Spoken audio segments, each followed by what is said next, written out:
రెడ్డి, నేను రాజధాని రైతు సంఘ అధ్యక్షుడిని.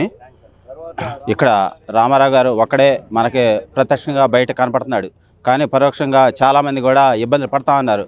లేదంటే ఆ సమావేశాల్లో ఆ రైతులు మరి భూములు ఇచ్చిన రైతులే ఎదురు తిరిగి మాట్లాడి మాకు అక్కడ కొట్టారు ఎక్కడ కొట్టారో ఏంటని అంటే అసలు రైతుల సమస్య అనేది ఇప్పటిదాకా పట్టించుకోలే.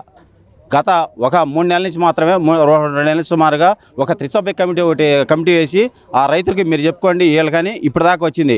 మరి గెలిచి ఎంతకాలం అయింది? 18 నెలల కాలం అయింది. 18 నెలలు 19 నెలలు సుమారుగా అయింది. ఇప్పటిదాకా కూడా లేకుండా ఇప్పుడు ఆ కదిలోకి వచ్చేటప్పటికి ఇప్పుడు కలిసి కానీ ఇప్పుడు మాట్లాడుతున్నాడు. ఇప్పుడు సమస్యలు అనేక రకమైన ఇంతవరకు గ్రామ కటకాలు తేల్చలా, 29 గ్రామాల్లో గ్రామ కటకాలు తేల్చలా.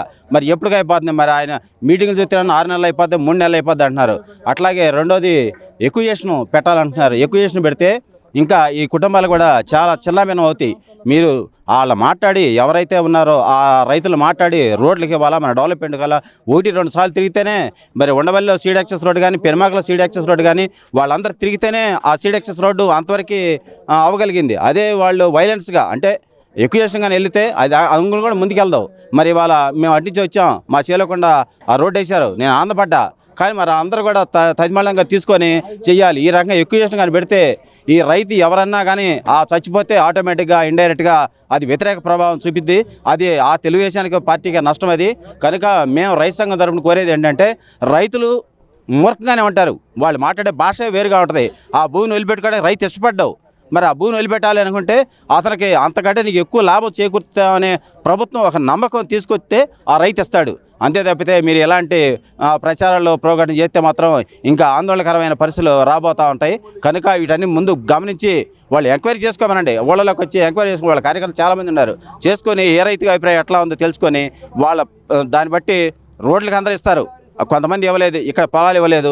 ఆ యవనాల గురించి వాళ్ళు వదిలేసిన రోడ్ల వరకు తీసుకోండి, వాళ్ళ దగ్గర రోడ్ల వరకు తీసేసుకొని తదిమీద వాళ్ళ ఫ్లాట్ ఇవ్వండి. అట్లా అయితే సామరస్యంగా అవుద్ది. కానీ మేము 1600 ఎకరం 2000 యోగేశ్వర పెడతాం అన్నాడు. ఇంకెక్కడ కాల మొదటికి అన్నం పెట్టలా, ఆడపోయి 16,000 ఎకరాలు మళ్ళీ తీసుకుంటున్నాడు, మళ్ళీ 3వ తడవ అంటున్నాడు. మరి ఏంటండి? ఇంతవరకు ఒక్క ఫ్లాట్లోకి ఎల్టైర్ రోడ్డు ఉందండి, ఇక్కడ 7 వేశారు కాబట్టి మరి ఈ బిల్డింగ్ కాడికి మనం వచ్చాం ఇప్పుడే. మరి అక్కడ చూడండి, మరి ఆ రోడ్ లేదు. మరి అట్లా రోడ్లు ఆ ఫ్లాట్లకు కూడా రోడ్లు వేసేసుకొని ఎవరు ఫ్లాట్ అలా పడితే అసలు ఇబ్బంది ఉండదు. అట్లా చేయకుండా ప్రభుత్వం మేనిమేషాలు లెక్కేసుకొని స్టేట్మెంట్ తీసుకుంటా పోతే ఆ స్టేట్మెంట్తో సరిపోతుందండి ఈ 3 ఏళ్ళు కూడా. ఈ 3 ఏళ్ళని అవ్వాలని కూడా మేము కోరుకుంటూ నేను సెలవు తీసుకుంటున్నాను.